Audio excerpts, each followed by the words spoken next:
Evet, merhabalar. Yine bir ilk daha önce kutu açılışlarını çekmiş olduğum Ford 250 ve ZT 250e. Zontes 350e artık karşımıza 249 cc ZT 250e modeliyle 249 cc olarak ülkemize giriş yapıyor. Daha önceden RKS'nin RZ'si vardı. Yani RKS, Z'si de muhtemel Zontes'ti. Yani RKS ve Zontes. Ama yeni makine artık Zontes yazısıyla geliyor. Zontes logosuyla açılıyor ve ZT koduyla geliyor. Yani Zontes Türkiye diyebiliriz. QJ'nin de bildiğiniz üzere Ford 350'si vardı. Bu modeli de ülkemizin vergi olaylarından dolayı artık bunu da 249 cc'ye düşürerek kasası aynı gibi olsa da çok ufak farkları var. Bu makineyi de 249 cc olarak getirdiler. Şimdi haliyle 249 cc makinelerde ortalık biraz karıştı. Yani Ford 250 var, ZT var, RZ var, Watch'un serileri var, X-Max'i var, Forza'sı var. Birçok teknolojik donanım olan 2024 yılında modeller bizlerle beraber aramızdalar ama hangisini alalım, nasıl yapalım derken ortaya iki tane fiyat, performans ve donanım dolu bu iki model. Bunlara bir de ilave Watch'u ekleyebiliriz. SR3 ve SR4'ü. Haliyle bugünkü konumuz Ford 250 ve ZT 250e. Bunların teknik özelliklerine yine web sitesinden de bakabilirsiniz ama ben size bu şekilde göstereyim. Bunların ikisi de su soğutmalı. İkisi de 249 cc 4 zamanlı. Ford bu konuda motor gücü olarak biraz düşük. Yani 23,5 beygir, 24 Newton tork. Ama ZT 27,5-25,8 gibi bir torku var. Lastik çapları, boyutları aynı. Yani gördüğünüz gibi 120-70-15, 120-70-15, 140-70-14, 140-70-14 gibi. 2220. Bu biraz uzun bir motor. Neye göre? 250e'ye göre. Arasında ufak bir uzunluk farkı var. 78 santim genişliği var. Bunda da aynı şekilde 78 santim. Yani kilogram olarak da aynılar. Fakat burada bunun ağırlığı yanlış bildirilmiş. 161 kilo olarak bildirilmiş. Bu da 195-197 kilogram gibi bir ağırlığı var. Yakıt verileri Ford daha düşük görünüyor ve 14 litre yakıt deposu var. ZT'de 12 litre yakıt deposu var ama internette yanlış bir bilgi, bu motorun 16 litre yakıt deposu olduğu söyleniyor. Bu yanlış bilgi. Her iki üründe de ön camlar elektrikli olarak yukarı aşağı formda. Fakat Ford'un elektrikli camı kontağı açtığınız andan itibaren kendisi otomatik kalkıyor ve motoru kapattığınızda otomatik olarak iniyor. Seyir esnasında da butona basarak istediğiniz kadar yukarı ya da aşağı seviye ayarlayabilirken 350e'de böyle bir özellik yok. Sadece bastığınız zaman tamamen aşağı iner. Herhangi bir arada durduramıyorsunuz. Bastığınızda yine yukarı kalkıyor. Ford'da bu nasıl? Onu da şöyle göstereyim size. Burada bir buton var. Bu butona bastığınız zaman aşağı tuşuna bakın. Hem açıyla içeri çekiyor kendisini hem de aşağı indiriyor. Şimdi camların inmiş hali de bu şekilde. Yani RZ'de bu gövdeye 0 geliyor ve çok güzel bir kapanışı var. Yani bana göre sanki şu kısım füme olsa daha iyi olur muydu? Yani kalktığı zaman alt kısımda görünmeyen kısmı füme olsa daha iyi olurdu. Ama bu modelde hoşuma giden bir şey, bunların takması, kurulumu, altındaki kauçuğu, vidası, vidaların üzerindeki contası vesairesi Ford'a göre çok çok daha iyi. Ford'da sadece 2 tane vidası var. Herhangi bir plastik o-ring conta vesaire yok. Yani bu motoru alıyorsanız ben bu vidaları söküp içerisine o-ring plastik conta takmanızı öneririm. En büyük farklara gelecek olursak, bakın 6 tane mercek bizi karşılıyor. Bu farın aydınlatması tartışılmaz. Burada merceksiz, uzun ve kısa yine ön aydınlatması led olan bir far tasarımı var. Aydınlatma konusunda ZT 250 çok daha başarılı. Gelelim bir diğer büyük farka. Bunda çift disk fren var ön tarafta. 265 mm önde kullanılan 2 tane disk ve Y-Brake fren sistemi kullanılıyor. Bu iki diske ilave olarak arkasındaki fren kaliperi de yine çift pistonlu olarak kullanılmış. Fakat RZ'de büyük bir arka tek piston, arkası da 265 mm ama Ford'un arka diski 245 mm, yani 2 santim daha kısa. Yine ZT'nin fren sistemi Jijuan İspanyol, namı değer Brembo gibi kaliteli bir fren sistemi kullanıyor. Artık bunları test etmeden hangisinin duruşu mesafesini, çünkü ikisi de aynı lastiklere, aynı lastik çaplarına sahip, aşağı yukarı aynı kilolardalar. Bunları eşit hız ve o hızda eşit frenleme ile beraber mesafesine bakmadan, test etmeden hangisinin iyi olduğunu söylemek biraz zor. Şimdi bir diğer farklılık da bunda ayarlanabilir fren maneti ve el freni var. Aynı zamanda el rüzgar tutucusu standart olarak geliyor. Fakat Ford'da herhangi bir el freni ve ayarlı fren maneti bulunmuyor. Bu farktan sonra aynalarda da görselde bayağı bir fark var. Ama açı olarak ve ayna büyüklüğü olarak aşağı yukarı aynı büyüklüğe sahip. Burada Ford'un öne çıktığı bir özellik var. Nedir? Koltuğunda ısıtma var. Elcik ısıtması ve koltuk ısıtması bu motorda standart geliyor. Fakat ZT250e'de koltuk ısıtma yok. Elcik ısıtma standart olarak geliyor.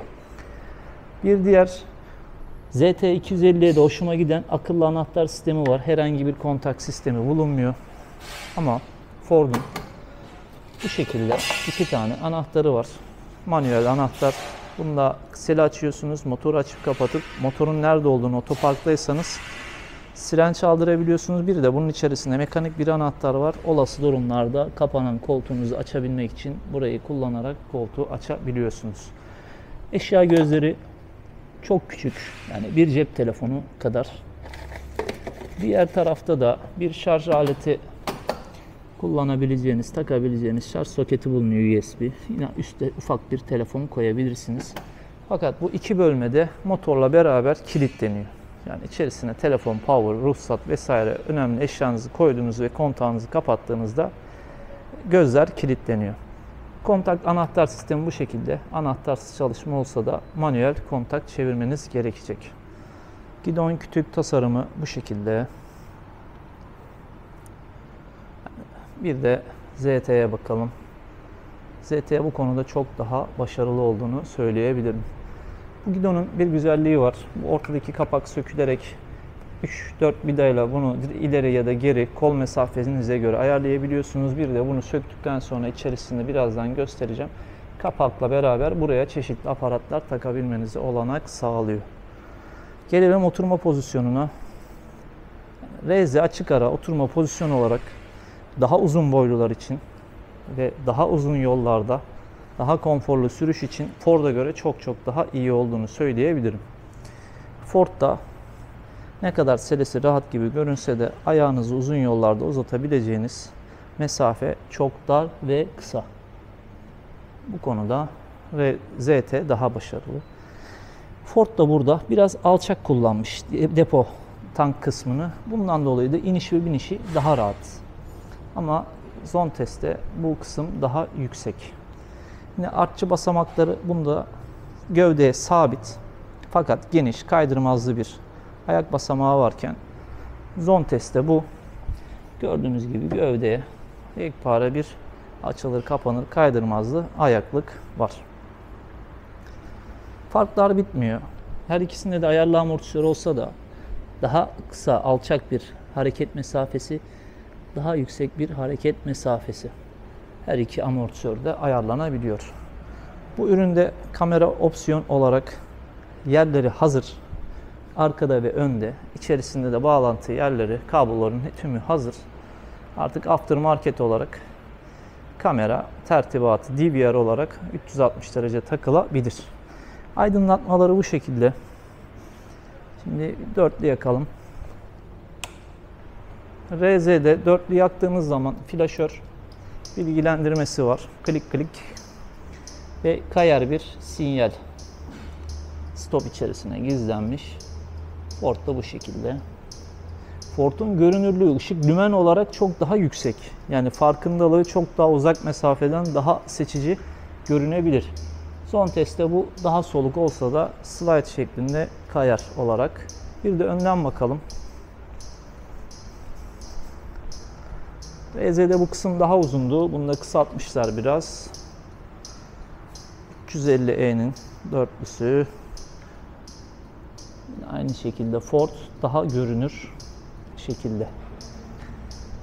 Far kıyası yapmayacağım. Hem aydınlık olmamızdan ötürü hem motorları çalıştırmak gerekecek.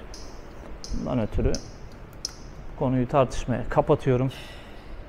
Onun haricinde gelelim sele altlarına. Bakınız. Her iki ürünü de açalım. Şimdi Ford'da süspansiyonlu bir koltuk sele tutacağı yok. Manuel, sadece yay var içerisinde. Zontes içerisinde amortisörlü bir sele tutacağı var. Evet, Zontes çok daha geniş, daha güzel görünse de az önce denedim. Bir full face, bir yarım kaskı. Yarım kaskı uç tarafta biraz zorlandım. Alıyor mu? Evet, alıyor. Ama Ford'a baktığımız zaman bunda da aynı şekilde bir tam, bir de yarım full face. Yani bu full face olarak, bu da yarım. Airflow 2 modeli, medium boy. Bunu sığdırabildim. Bu şekilde kapanıyor. Ya bagaj içerisinde bir tane aydınlatması var.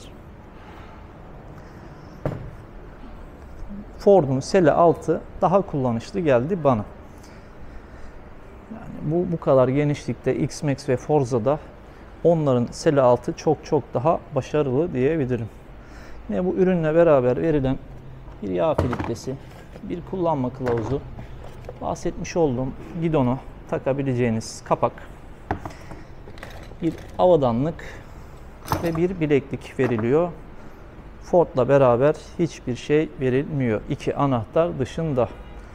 Şimdi gelelim fiyatlarına. Başta da gösterdiğim gibi arasında 3000 lira gibi, 2500 lira gibi bir fiyat farkı var. Bunlar bu ürünlerin 12 taksitli fiyatı. Bu da aynı şekilde 12 taksitli fiyatı. Şayet peşin alacak olursak 250e'yi 210 bin lira gibi bir fiyata alabiliyoruz. Ford'u da peşin alacak olduğumuzda 208 bin lira mıydı müdürüm? 208 bin lira gibi bir fiyata alabiliyoruz. Boya olarak daha parlak, daha canlı bir boya. Mat, çok parlak olmayan, mat olup da yani kombin olarak bu şekilde kaygan bir boya kullanılmış. Yani bunda gövde rengi renk olarak daha ön plandayken Ford'da gri daha geri planda kalmış, siyah daha ön planda gibi duruyor. Şimdi kullanımlarına gelecek olursak, Ford motor olarak evet daha güçsüz dedik. Fakat Ford'u da kullandım, 250e'yi de kullandım. Ford'un tork değeri devir olarak daha alt devirde torku aldığı için kalkışı daha seri. 250e'de tork daha yüksek devirde geldiği için ilk kalkışta Ford'a göre bunda daha çok gaz açmanız gerekecek. Ford'da daha az gaz açmanız gerekiyor. En büyük eksikleri ve farkından bahsedeyim. Traction kontrol sistemi var. Traction kontrol sistemi yok. Her iki üründe de lastik basınçları da standart olarak geliyor.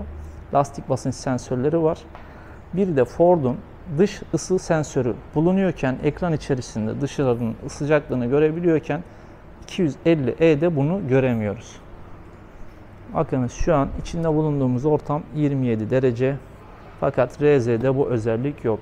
2 farklı arayüz var bunda. RZ'de 4 farklı arayüz var. Haricinde bunun ekranı daha büyük. Bu şekilde bir ekran menüsü bizi karşılıyor. Bunun sevmediğim bir yanı, kimisi sevecektir. RZ'de elcik ısıtmayı buradan açıp kapatabiliyorken bu üründe elcik ve koltuk ısıtmaları bu menü içerisine girerek açmanız gerekecek. Yani bunun içerisinde 2 tane mod var. Görmüş olduğunuz gibi. Biri karanlık, biri aydınlık, diğeri de otomatik mod. Bir de burada geri çıkmak için Enter'a basılı tutuyor olmanız gerekecek. Racing modu da bu şekilde. Hatta bunu da seçelim. Bu şekilde. Geri çıkmak için bu tuşa basılı tutuyor olmanız lazım. Arayüzü bu şekilde. Lastik basınç uyarılarını alıyoruz. Arka aydınlatması ünitesi. Sadece İngilizce seçeneği var. Bluetooth'ta telefon ya da interface olarak kullanımına izin veriyor. Yine lastik basınç sensörü var. Bir de araç ayarlarımız var. Buradan işte el ısıtması ve koltuk ısıtmasını bu şekilde açabiliyorsunuz. Geri çıkmak için ya bekliyorsunuz ya Enter'a basılı tutuyorsunuz. Son olarak arıza verirse aracınız, burada da arıza kodlarını görebiliyorsunuz. Versiyonu da şu an için 2024'ün 4. ayının 23'ünde QJ tarafından güncellenmiş. Yani arayüz olarak, kullanım olarak, tuş olarak bu model Zontes daha başarılı. Fakat ekranı ufak, dış ısı sensörü yok. Bunun ekranı daha büyük, kullanımı nispeten kullandıkça kolay gelecektir. Ama elcik ısıtmanın ve koltuk ısıtmanın ekran içerisinden açması benim açımdan sanki biraz zaman kaybı gibi. Ürünler bu şekilde. Bir önceki videomda traction control biraz tartışmaya sebep olduğu gibi traction ABS'den önemli. Olmazsa olmaz. Yani dediğim gibi bu kişiden kişiye değişiklik gösterir. Bugüne kadar birçok motorda da yoktu. Scooter'dan bahsediyorum. Olan modeller de var, evet. Ama dediğim gibi evet, olması olmamasından daha iyidir.